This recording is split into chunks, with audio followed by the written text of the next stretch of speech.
नमस्कार, स्वदेश न्यूज की खास पेशकश में आप सभी का स्वागत है। मैं हूं भागीरथ साहू। बातें सितारों की में आज हम रूबरू होंगे संगीत निर्देशक उमेश तरकेश्वर से। उमेश तरकेश्वर एक म्यूजिक डायरेक्टर है। उमेश तरकेश्वर ने संगीत की शिक्षा पद्मश्री अब्दुल लतीफ और सिद्धराम स्वामी कोरवार से ली है। उमेश तरकेश्वर प्रसार भारती दिल्ली के संगीत प्रभाग से ग्रेड ए संगीतकार भी हैं। उमेश तरकेश्वर ने प्रसिद्ध विज्ञापन फिल्म अमूल, अतुल्य Bharat, Shalimar oil, ICC bank समेत कई विज्ञापन फिल्मों में संगीत दिया है। तो दूरदर्शन के 300 से अधिक कार्यक्रमों और टेलीफिल्मों में संगीत दिया है। इसके अलावा रेडियो के कई प्रोग्राम में भी म्यूजिक दिया है। उमेश तरकेश्वर ने रंगमंच के कई नाटकों में भी संगीत निर्देशन दिया है। तो फिल्म एलेक्स हिंदुस्तानी, बाबूजी एक टिकट, मुंबई के गानों को भी कंपोज किया है। तो बहुत जल्द फिल्म लव सियापा भी रिलीज होने जा रही है, जिसका बैकग्राउंड म्यूजिक भी दिया है। तो नेशनल अवार्ड विनिंग फिल्म राग ऑफ रीवा नर्मदा, चंदेरी नामा का भी बैकग्राउंड म्यूजिक दिया है। इसके अलावा उमेश तरकेश्वर ने कई हिंदी, पंजाबी म्यूजिक एल्बम को भी संगीतबद्ध किया है। तो वहीं क्लासिकल, बैले डांस फेस्टिवल समेत कई म्यूजिकल इवेंट्स में भी म्यूजिक दिया है। तो आज बातें सितारों की में हम इनसे रूबरू होंगे और जानेंगे इनके संगीत निर्देशन के सफर के बारे में। और इस वक्त सीधे हमारे साथ जुड़ गए हैं संगीत निर्देशक उमेश तरकेश्वर। उमेश जी, आपका बहुत बहुत स्वागत है स्वदेश न्यूज की खास पेशकश बातें सितारों की में। नमस्कार, thank you so much Bhagirath ji, आपने मुझे याद किया, बड़ा अच्छा लगा।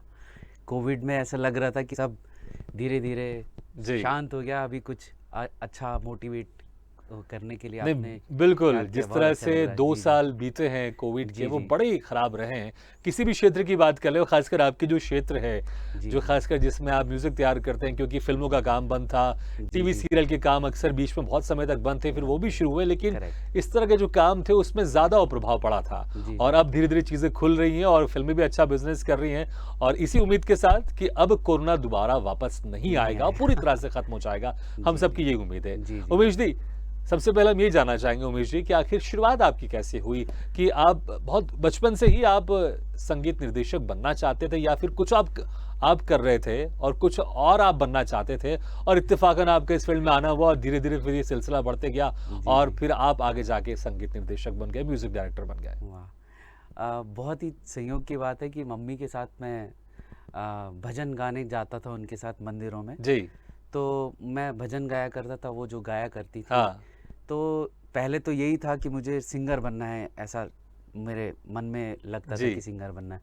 तो उसके लिए विधिवत सीखने के लिए वहाँ कुछ बहुत ज़्यादा नहीं था, लेकिन भोपाल आने के बाद काफ़ी हाँ। अपॉर्चुनिटीज़ मिली। और कुछ थोड़ी सी, जो मैं जिस शहर से हूँ, बैतूल शहर में, हाँ। वहाँ पे भी बड़ा अच्छा एक संगीत विद्यालय था, वहाँ थोड़ी सी शुरुआत हो चुकी थी मेरी। जी। तो फिर ये करते करते ऐसा लगा कि जब मैं भारत भवन आया, बीवी कारण जी ने मुझे भारत भवन में सेलेक्ट किया और मैं यहाँ पे रंगमंडल में आया, तो मेरे लिए दुनिया बिल्कुल नई हो गई।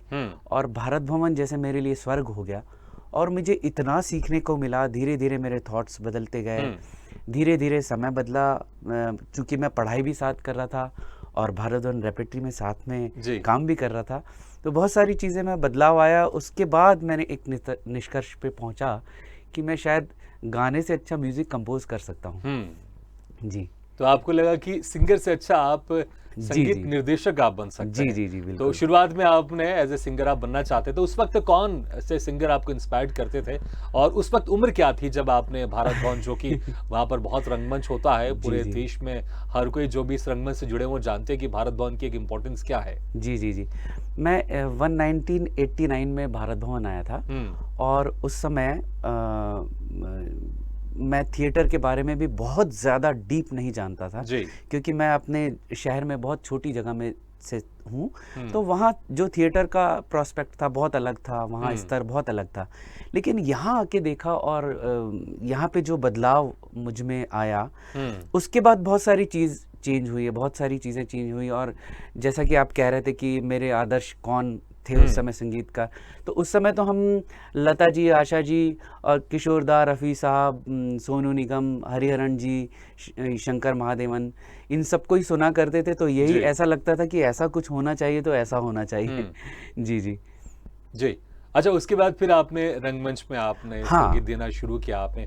और एक हमेशा एक चाहे एक्टर हो या संगीत निर्देशक हो या सिंगर हो, उसकी ख्वाहिश होती है कि रंगमंच के बाद फिर वो आगे जाए, टीवी जी, जी। सीरियलों में जाए और जी, या जी। फिर फ़िल्मों में जाए। तो उसके बाद का फिर सफ़र कैसा था कि आपने सोच के रखा था कि मुझे रंगमंच पे ही रहना है, या फिर धीरे-धीरे जैसे हर कोई की ख्वाहिश रहती है कि हाँ, फ़िल्मों में हाँ। एज़ ए संगीत निर्देशक करना है, या फिर उसमें भी जाना आपका इत्तेफ़ाक हुआ? और कैसे फिर सफ़र आपका आगे बढ़ा? एक तरह से कहना चाहिए कि थिएटर म्यूज़िक करना, हुँ, रंगमंच में जो संगीत करने से जो सीखने को मिलता है, उसको बड़े प्लेटफ़ॉर्म पे ले जाने का एक ज़रिया है सीरियल्स और फ़िल्म्स। हुँ, तो सबका ही मन रहता है कि कोई हम बड़ा हमारा नाम हो, हम काम करें। लेकिन मेरे मन में एक बहुत अच्छी-सी बात कारण जी ने बिठाल दी थी, क्योंकि मैंने उनके कई फ़िल्मों में भी उनको असिस्ट किया था। हुँ, उन्होंने ये कहा था कि सिद्धि ज़्यादा इम्पोर्टेंट है प्रसिद्धि से। जी, तो मुझे हमेशा ये थॉट जो है बार-बार मुंबई जाने के बाद भी ऐसा लगता था कि जितना मैं जानता हूँ, उस स्तर का काम मुझे मतलब मुझसे ऐसा कभी-कभी लगता है ना कि हम बहुत अच्छा कुछ जानते हैं, लेकिन हमसे जो करवा रहा है वो बहुत कम जानता है। जी, तो ऐसा भी फ़ील हुआ कभी। तो ये एक प्रोसेस था कहना चाहिए कि वो यात्रा का, कि हुँ, थिएटर से फिर फ़िल्म म्यूज़िक में आए और फिर रेडियो प्रोग्राम्स जी, किए, सीरियल्स किए, एड जी, फ़िल्म्स की। हुँ। जी, जी। अच्छा, उसके बाद फिर रेडियो में भी आपने किया है जी, जी। और दिल्ली का जो आकाशवाणी है वहाँ से आप ग्रेड ए आर्टिस्ट भी हैं, जी, जी। संगीत निर्देशक भी हैं। तो जी, उसके बाद जी। अगर मैं बात करूँ कि रेडियो में जी, जी। कंपोज़ करना और किसी विज़ुअल थिंग के लिए कंपोज़ करना है, फ़िल्मों की बात कर लें या म्यूज़िक एल्बम्स की बात कर लें, तो उसमें क्या कुछ डिफ़रेंस रहता है? मुझे लगता है कि शायद क्योंकि रेडियो में सिर्फ़ आवाज़ सुनाई देती है, जी, तो जी, जी। वहाँ पर ज़्यादा आपको ध्यान देना पड़ता होगा, जी, क्योंकि जी। हालाँकि दोनों, अगर आप, मुझे लगता है आप शायद यही बोलेंगे कि दोनों जगह हमको पूरा ध्यान देना पड़ता है। जी, लेकिन जी। अगर कुछ दिख रहा होता है तो कुछ चीज़ें ज़्यादा जी, जो जी। हमारा जो ध्यान रहता है वो दिखने की तरफ, सुनने की तरफ दोनों चले जाता है। जी, लेकिन जी। रेडियो में सिर्फ़ सुनाई देता है, तो आपको वहाँ ज़्यादा और सतर्क रहना पड़ता है हर एक चीज़ों को लेकर। बिल्कुल, बिल्कुल। एक्चुअली मैं उसको इस तरह से आपको हुँ, इसको मतलब एक्सप्लेन कर सकता हूँ कि देखिए संगीत तो सुनने की चीज़ हुँ, है ना?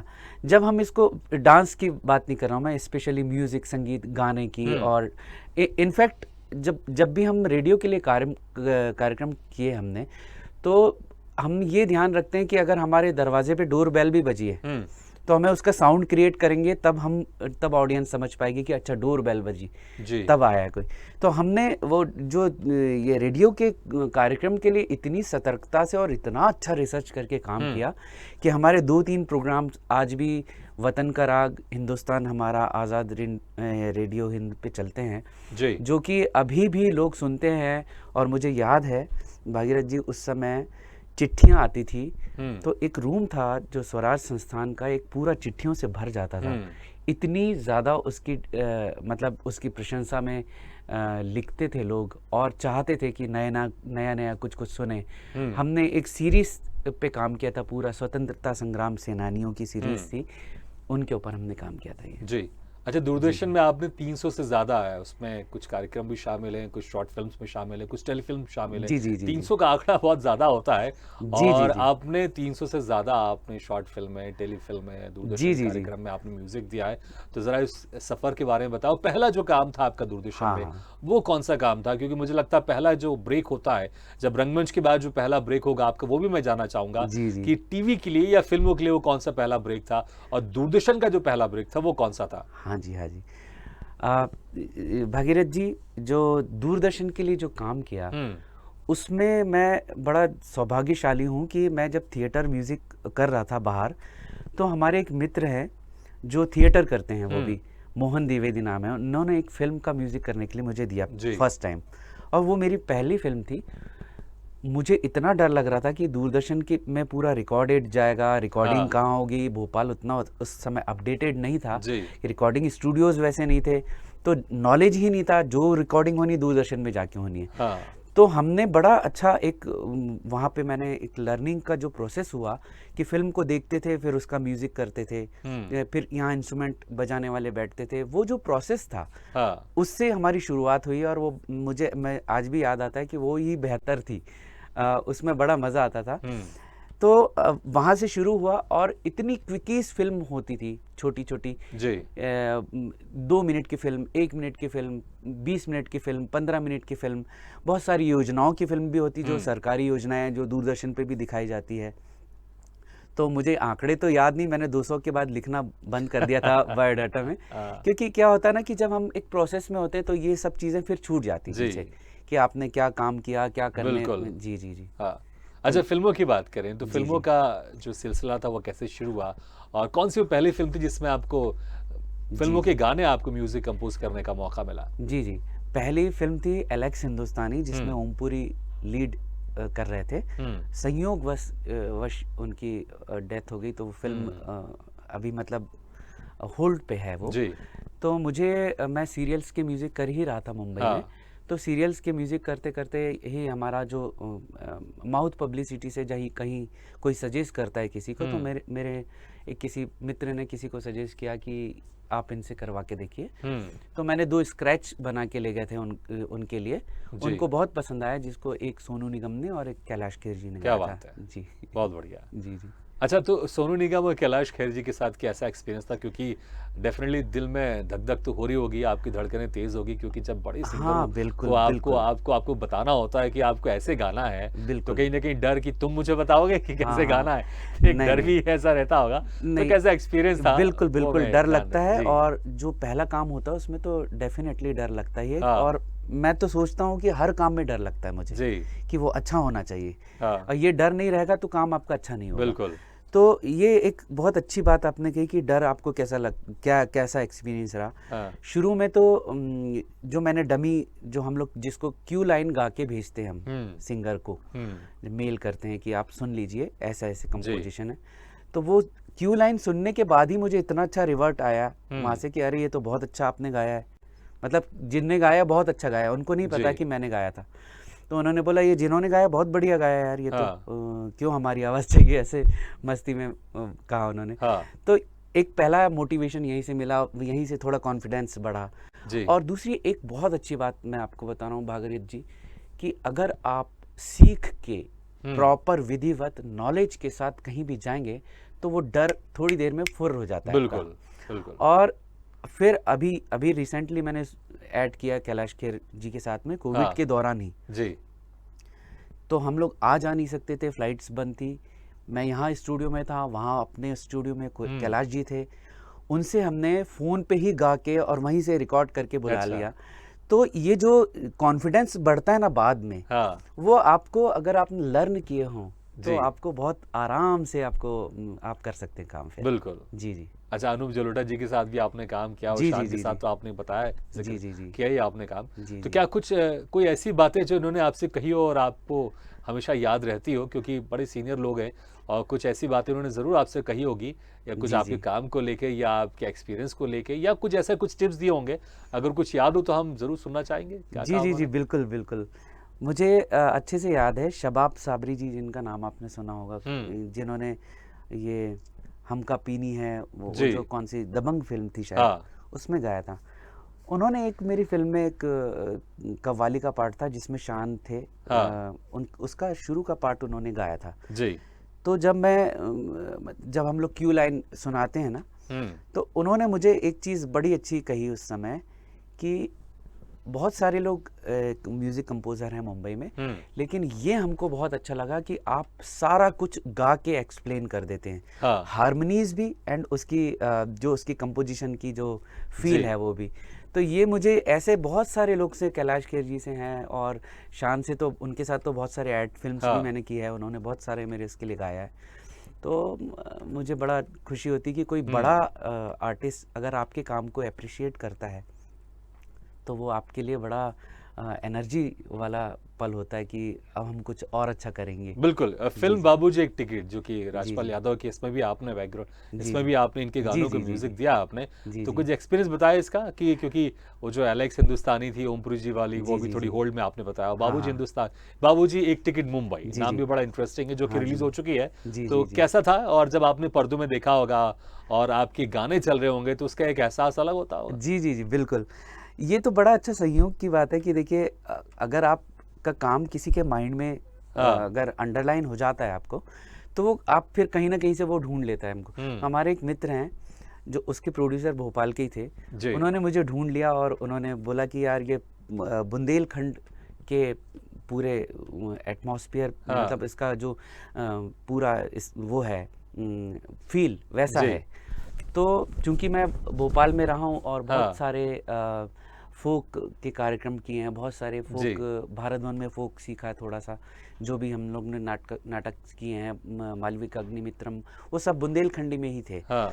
तो मुझे उसका एक बड़ा फायदा मिला और मैंने वो जो बुंदेलखंडी राई होती है उसके एक बड़ा यूनिक वर्जन था जिसको रघुवीर यादव ने गाया था, जी। और उसका एक इंडियन वर्जन था जो थॉट बिल्कुल एकदम देसी स्टाइल का था, बिल्कुल जो जी। राई में होता है। और चूंकि जो टाइम के हिसाब से बहुत सारा आजकल म्यूजिक को सेल आउट करना रहता है तो बदल भी जाता है ना, जी।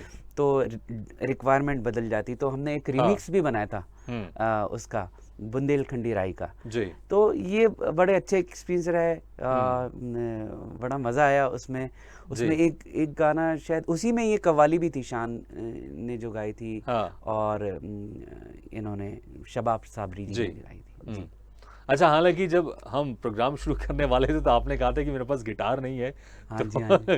तो थोड़ा सा गाने के लिए मुझसे रिक्वेस्ट मत कीजिएगा, लेकिन क्या है ना कि मुझे रहते नहीं बन रहा है, तो अगर आप कुछ सुना पाए, हालांकि मैं समझ सकता हूँ कि अगर म्यूजिक डायरेक्टर के पास कुछ इंस्ट्रूमेंट नहीं होता है तो वो चीज़ें अंदर से नहीं निकलती है, लेकिन अगर कुछ चीज़ें अगर आपके ज़हन, क्योंकि आपने अभी जिक्र किया वो गानों का, आपने जिक्र किया और तमाम दूसरे गाने भी आपने किया, अगर कुछ लाइनें अगर आपको याद हो और आप थोड़ा कंफर्टेबल हैं तो मैं ज़रूर रिक्वेस्ट करूंगा, नहीं तो फिर मैं आगे बढ़ूंगा।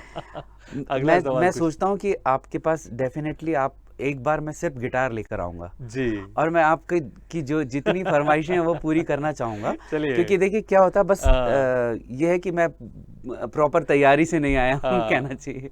चलिए। जी, जी। अच्छा, ये फिर जैसे कि आपने, और इसके अलावा बहुत सारे आपने म्यूजिक एल्बम्स भी दिए, चाहे वो हिंदी जी, हो या पंजाबी हो, जी, जी। और आपने एड फिल्में भी आपने बहुत जी, सारे जी, आपने जी, म्यूजिक जी। दिए हैं, जी, तो जी। फिल्मों का और एड फिल्मों का उसमें क्या कुछ ध्यान रखना पड़ता है और म्यूजिक देते वक्त क्या डिफरेंस रहता है? क्योंकि जो जी, जी। गाने होते हैं वो 3-3, 4-4 मिनट के रहते हैं, लेकिन एड फिल्म अक्सर कोई 20 मिनट की, कोई 20 सेकंड 20 सेकंड की, कोई 30 सेकंड की, कभी कभी 10-15 सेकंड की भी कुछ रहते हैं, तो सेकंड्स में खेल होता है और जी, दूसरी जी। तरफ मिनट्स में खेल रहता है, जी, तो जी, क्या जी। आपको चीजों को ध्यान रखना पड़ता है? और हाँ जब जी। कोई बड़ा ब्रांड हो सामने तो उस वक्त तो मुझे लगता है कि कुछ चीजें और ध्यान रखनी पड़ती होगी, जी, जी, जी। तो क्या कुछ, कैसे इन चीजों का हम म्यूजिक कंपोज करते हैं या आप म्यूजिक कंपोज करते जी, हैं? जी। देखिए, एक बहुत अच्छी बात है, मुंबई में लोग जो कहते हैं कि हम स्ट्रगल कर रहे थे, हम नहीं चल पाया, हमारा कुछ नहीं जी। हुआ।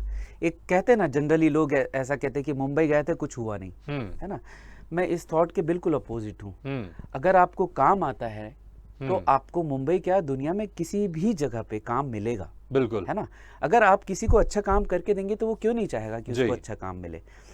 तो एड फिल्म के साथ मेरा ऐसे ही एक संयोग हुआ कि हम सीरियल का काम करते करते करते सर्कल बन ही जाता है कहीं ना कहीं। हमारे बहुत ही एक अब तो उनसे इतना अच्छा वो हो गया है। अभी रिसेंटली वो आए भी थे, हमारे भोपाल आए थे अभी कुछ लोकेशन देखने। सुबोध पोद्दार जो बहुत बड़े एड फिल्म मेकर हैं, जिन्होंने नैरोलिक पेंट का वो आपने जब घर की रौनक बढ़ानी सुना होगा, Amul the taste of India, बड़े बड़े ऐड किया उन्होंने। वो जब आए थे, वो वहाँ मुंबई में उनसे मुलाकात हुई थी मेरी, यहाँ किसी के थ्रू। तो उन्होंने मुझे स्क्रैच बनाने के लिए दिया। मुंबई में ऐड फिल्म में जब म्यूज़िक करवाया जाता है तो किसी भी 3 या 4 लोगों को स्क्रैच म्यूज़िक बनाने के लिए दिया जाता है जी। और जिसका स्क्रैच अच्छा होगा, क्लाइंट को पसंद आएगा, उसका स्क्रैच फाइनल होता है। जी। तो मैंने भी स्क्रैच बना के दिया उसका, जो 3-4 लोगों में कुछ बड़े लोग होते हैं उसमें जो एस्टैब्लिश्ड होते हैं और कुछ लोग स्ट्रगल होते हैं, जिसमें मैं भी आता था उस समय, अभी भी हूँ मैं स्ट्रगलर। तो वो मैंने स्क्रैच जब भेजा तो मेरा स्क्रैच फर्स्ट फाइनल हो गया पहली बार में। तो मेरे लिए इतना अच्छा फील हुआ मुझे कि अरे, जब इतने बड़े लोग वहाँ भी स्क्रैच बना रहे हैं और मैं उनके बीच में हूँ, तो ये डिपेंड करता है कि कम्युनिकेशन से आपके पास जो रिक्वायरमेंट वो चाहते हैं जी। अगर आप वो दे दें तो फिर आपको फिर ये एड फिल्म का तरीका है काम करने का। बिल्कुल। तो उसमें काम करने में ये रहा कि उसमें सेकंड पे छोटे छोटे पार्ट में काम होता है और मुझे लगता है कि मुझे अगर चूज करने के लिए बोला जाए संगीत बैकग्राउंड स्कोर करने का या संगीत किसी के लिए कंपोज करने के लिए, तो मैं एड फिल्म को ही ज़्यादा प्रेफर करूँगा, क्योंकि बहुत अच्छा काम होता है इसमें। जी। नहीं, अच्छा काम मैं चाहूँगा थोड़ा इसको और एक्सप्लेन करें, मतलब क्या उसमें खास अच्छा लगता है, क्योंकि फिल्में तो 3-3 4-4 मिनट की जी, रहती है, जी। मैंने कहा, और जो उनके गाने रहते हैं हाँ, 3-3 हाँ। 4-4 मिनट के रहते हैं, ये 20 से 30 सेकंड रहते हैं, तो उसमें मतलब क्या जी, अच्छा जी। लगता है? देखिए मैं ये थोड़ा सा मैं और जी, जानना जी। चाहेंगे हमारे जैसे दर्शक। हमने हाँ, शालीमार ऑयल का मैं जी, इसमें जी। एक और चीज़ ऐड करना चाहूँगा, क्योंकि जी, अक्सर जो संगीत निर्देशक है, उनका हुँ, ये मानना रहता है कि उनके गाने एक हिट हो जाएँगे, फिर वो हिट हो जाएँगे वो, जी, जी, जी, और जी। आपका कहना है कि मुझे ऐड करने में ज़्यादा मज़ा आता है, तो क्या जी, जी, खास जी। वजह है इसकी? इसकी वजह ये है कि देखिए ऐड का म्यूज़िक करना इतना चैलेंजिंग होता है हुँ, कि कई बार जैसे आपके चैनल पे 5 सेकंड का स्लॉट मिला है जी, या आज तक पे हमको 10 सेकंड का मिला, हाँ, किसी पे 15 का मिला। जी, तो एक ऐड में आपको जैसे हमने शालीमार ऑयल का एक ऐड किया था, जी, तो उसमें क्या था कि उसको डिवाइडेशन हमने ऐसा किया कि जहाँ भी म्यूज़िक कटेगा उसका, हुँ, तो वो प्रॉपर लगना चाहिए, ओके। है ना? तो अच्छा, मतलब ये कि अगर मेरा क्या, प्यार हाँ, शालीमार, शालीमार, हुँ, शालीमार। अब ये इतनी सी टैगलाइन है इसकी, हाँ, है ना? तो इतनी सी टैगलाइन भी अगर आ जाएगी 5 सेकंड में, तो आपको शालीमार एस्टैब्लिश दिख हुँ, जाएगा। तो इसका म्यूज़िक कंपोज़ करने के लिए जो आरपीएम हम जिसको कहते हैं, जो हुँ, उसका बीट का जो स्पीड है, जी, उसका मेट्रोनोम सेट करना इतना इम्पोर्टेंट होता है हुँ, कि वो 5 सेकंड पे कटे तो भी कंप्लीट लगना चाहिए, कंप्लीट लगना चाहिए। 10 पे कटे तो भी हाँ, कंप्लीट लगना चाहिए, 15 पे कटे, 20 पे कटे, 25, हुँ। 30, तो वो ऐसा उसको डिज़ाइन करना बिल्कुल, तो होता है। आप उन चीज़ों को ध्यान में रखकर कि अगर सामने वाले को सिर्फ़ 5 सेकंड का उसको टाइम मिल रहा है, स्लॉट मिल रहा है, तो आप जो 5 सेकंड का जो आपने भले 20 सेकंड का बनाया होगा, लेकिन अगर 5 सेकंड भी चलाना चाहे तो कंप्लीट लगे। जी, अगर वो जी, 10 जी। सेकंड भी चलाना चाहे चाहे उस तो ऐड को, तो जी, कंप्लीट जी। लगे। तो वैसे जी, भी ना ये वर्ज़न बनते ही हैं। हाँ, एक्चुअली कोई भी ऐड फ़िल्म 1 मिनट का हुँ, कंप्लीट होता है, उसके ये 6-7 वर्ज़न बनते ही हैं। बिल्कुल। जी, जी। तो एक जो आप ऐड के आप बनाते हैं, म्यूज़िक देते हैं, उसमें जी, जी। उसको आपको उसको 3-4 उसमें उसको डिवाइड करना डिवाइड पड़ता करना होगा होता कि है। अगर उसको 5 सेकंड चलाना है, तो उसको फुल कंप्लीट लगे, या जी, फिर जी, सिर्फ़ जी। 5 सेकंड सुने तो बोले फर्स्ट क्लास, 10 हाँ। सेकंड और फर्स्ट क्लास, भले वो उससे मिलता-जुलता हो हाँ और जी, वो हाँ जी। आगे एक के बाद एक बढ़ रहा हो। जी, जी, अच्छा, जी। नेशनल अवार्ड जो फ़िल्म है, हाँ जी, हाँ अ, जी। राग ऑफ रिवर नर्मदा और चंदेरी नामा, जी, जी, इसका जी। आपने बैकग्राउंड म्यूजिक कंपोज जी, किया, जी, और जी, जी। नेशनल अवार्ड जो विनिंग फिल्में होती हैं उसका हाँ। पार्ट होना एक जी, वाकई जी, एक जी। बहुत बड़ी प्राउड की बात होती है। तो ज़रा कुछ एक्सपीरियंस बताएं, किस तरह की फिल्में थी, और जी, जी। जब आप इसका बैकग्राउंड म्यूजिक कर रहे थे तो क्या कुछ चैलेंजेस थे आपके सामने, और जी, कैसे जी। आपने उसको ओवरकम किया, और कैसे आपने इसमें खास एक तरह का, क्योंकि जब जी, आपको जी। पता चला कि जो जिस फिल्मों में आपने काम किया है उसमें आपने बैकग्राउंड म्यूजिक दिया, वो जी, फिल्म जी। को जी, जी, जी, जी। राष्ट्रीय पुरस्कार मिल रहा है। मैं समझता हूँ कि भोपाल को, मध्य हुँ, प्रदेश को बहुत गर्व फ़ील करना चाहिए कि हुँ, हमारे यहाँ मिस्टर राजेंद्र जांगले जैसे बहुत ही अच्छे कैमरामैन और जी। डायरेक्टर हैं, हुँ, और वो इतने अच्छे से काम करते हैं। हाँ, मतलब मेरा सौभाग्य है कि मैं 20-25 सालों से उनसे जुड़ा हूँ। हुँ, तो जब ये रागा ऑफ रिवर नर्मदा, मतलब जब ये एडिट हो रही थी, हुँ, तो उस समय ये हुआ कि उन्होंने मुझे बुलाया कि यार ये फ़िल्म है, इसका म्यूज़िक करना है, हुँ, और इसमें मैं कैसे करूं, अभी मेरा डिसाइडेड कुछ नहीं है हुँ, बहुत ज़्यादा। तो इसमें कमेंट्री मैं रखना नहीं चाहता हूँ। हुँ, तो ये इतना अच्छा लगा कि कमेंट्री नहीं होगी, हुँ, तो हमने बहुत सारे चीज़ें ऑप्शन दिमाग में आए कि गुंदीचर ब्रदर्स इतना अच्छा गाते हैं, जी, अ, उनका जो हम लोग एक पूरा का पूरा जो आलाप जोड़ झाला हुँ, से लेके जो द्रुत तक जो उसकी जो डिज़ाइन होती है, ध्रुपद जी, गायन, आप अगर आपने सुना हो, हुँ, तो वो उसका हमने एक एक्सपेरिमेंट के तौर पे पहले थोड़ा सा ऐसी एडिट करके कट पेस्ट हुँ, करके लगा के देखा था, लेकिन बाद में वो इतना अच्छा लगने लगा जी, कि फिर फाइनल रिकॉर्डिंग हुई, हुँ, और हमने मुझे बड़ा अच्छा फील होता है ये हुँ, बोलते समय कि वो एक ऐसा काम है, उसको आप भी ज़रूर देखिए कभी, अगर आपको वक्त मिले जी, तो। वो फिल्म इतनी अच्छी है कि बिल्कुल, सुबह की नर्मदा से हुँ, रात तक की नर्मदा में जो बदलाव आते हैं, हुँ। वो सिर्फ आलाप से आपको समझ में आ जाएगा। पहले बिल्कुल, तो आपने म्यूज़िक से जी, जो समय है, सुबह से लेके जो फिर दोपहर से शाम, फिर शाम जी, से रात, आपने म्यूज़िक के ज़रिए आपने जी, दर्शकों को उसको फ़ील करवाया है। जी, उमेश जी, समय बहुत कम है, नहीं तो आपसे और चर्चा करते हैं, और हाँ, बिल्कुल एक इच्छा थी कि आपसे कुछ गाने सुने, तो कभी गिटार के साथ आपसे गाने सुनेंगे। लेकिन भविष्य के लिए आपको बहुत-बहुत शुभकामनाएँ, और समय निकाल कर आपने हमारे इस कार्यक्रम में शिरकत किया, इसके लिए बहुत-बहुत शुक्रिया। बहुत बहुत धन्यवाद आपका। Thank you so much. Thank you very much. तो बातें सितारों की में आज हम रूबरू हुए संगीत निर्देशक उमेश तरकसवार से। अगले बार हम फिर किसी शख्सियत से मुलाकात करेंगे, तब तक के लिए दीजिए इजाजत, लेकिन खबरों का सिलसिला लगातार जारी, आप देखते रहिए स्वदेश न्यूज। सबसे पहले देश।